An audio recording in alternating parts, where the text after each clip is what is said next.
Assalamu alaikum wa rahmatullahi ta'ala wa barakatuh. Alors dans le prolongement de la vidéo que j'ai postée hier, j'aspire à travers cette dernière vidéo à éclaircir la problématique.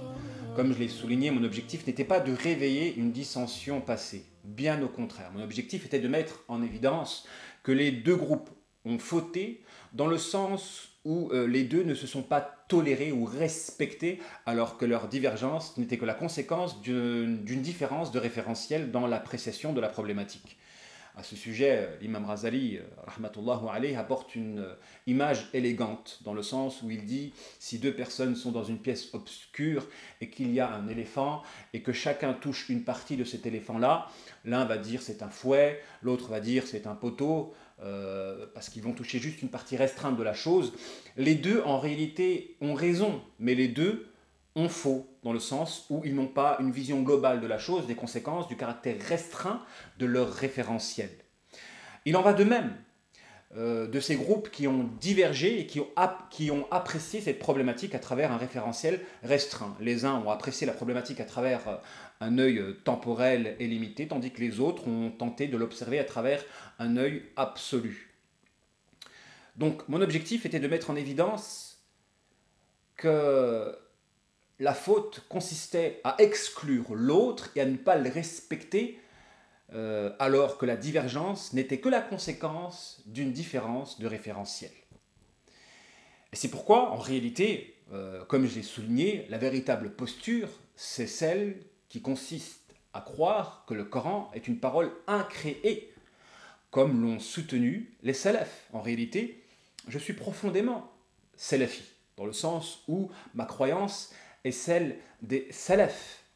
Mais je tiens à me distinguer de ces pseudo-salafis des temps modernes qui font du débat doctrinal une fin en soi. Car en réalité, la voie du prophète alayhi salatu wassalam consistait à délaisser les choses qui sont stériles et inutiles ou accessoires. Donc il fait partie de la sunna du prophète alayhi salatu wassalam de délaisser ce qu'il a délaissé. Et le prophète n'a pas focalisé sur les attributs divins, sur le caractère créé ou incréé du Coran. Et si des savants se sont prononcés sur le sujet, c'est justement pour réfuter les égarés. Alors quand le problématique n'est plus, il n'y a plus lieu de revenir sur ce sujet. Donc ce n'est pas un sujet par lequel on peut hiérarchiser des gens, dire celui-là égaré ou égaré, etc.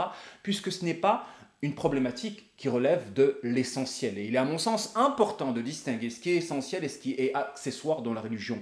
On ne peut pas dire de quelqu'un qu'il a quitté la voie authentique des conséquences de l'adoption d'une doctrine qui relève de l'accessoire. Et à ce sujet, le prophète alayhi salatu wassalam rapporte et à ce sujet, le prophète alayhi salatu wassalam a dit dans une tradition que rapporte l'imam Ahmed et l'imam Al-Hakim avec une chaîne de transmission authentique: La tuftahanna al-Constantiniyya, fala ni'ma al-amiru amiruha, wa la ni'ma al-jayshu dhalika al-jaysh. Donc dans ce hadith, le prophète alayhi salatu wassalam dit que Constantinople va être conquis, et là il fait l'éloge de celui qui va la conquérir.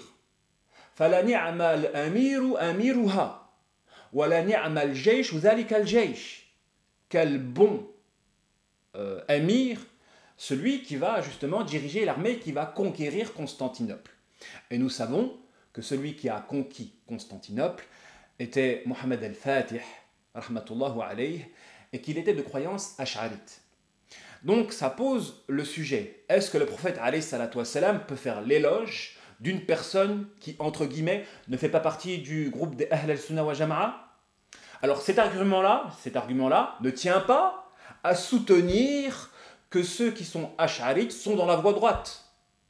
En fait, cet argument-là tient à exclure les deux groupes, autant les ash'arites ou les pseudo-salafis qui se font la guerre à partir d'une thématique accessoire. Le prophète a mis en évidence que la voie authentique était la voie de ceux qui se sacrifient dans la voie d'Allah subhanahu wa ta'ala pour élever sa parole, point les gens qui sont dans la lutte.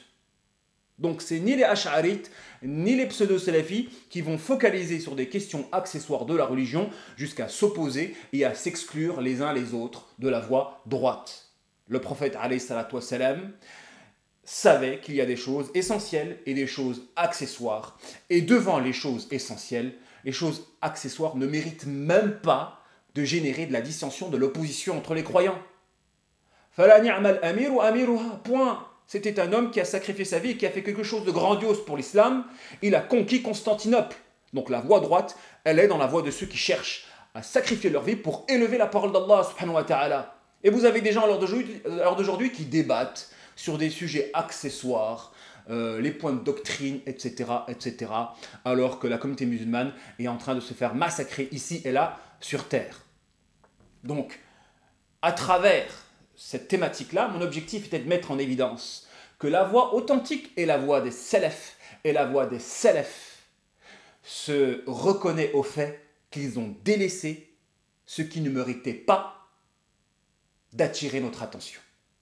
Alors d'aujourd'hui, vous avez des gens qui focalisent sur des choses que justement nous devons délaisser. Pourquoi? Parce que le prophète alayhi salatu wassalam n'a pas focalisé là-dessus. Voilà, mon objectif était de mettre en évidence la voie authentique, la voie des salafs, celle de la génération, des premières générations. Ces générations, le prophète alayhi salatu wassalam a dit que la meilleure des générations sont celles de mes contemporains, ensuite celles de ceux qui la suivent, celles de ceux qui la suivent.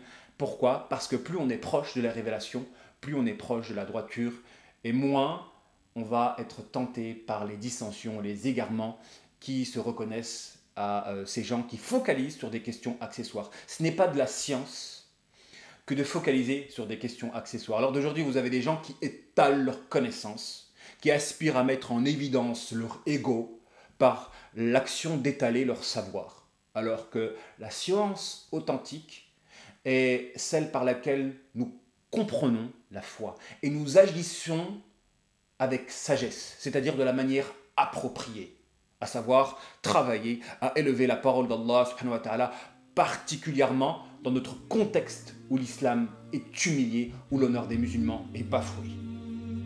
Wassalamu alaikum wa rahmatullahi ta'ala wa barakatuh.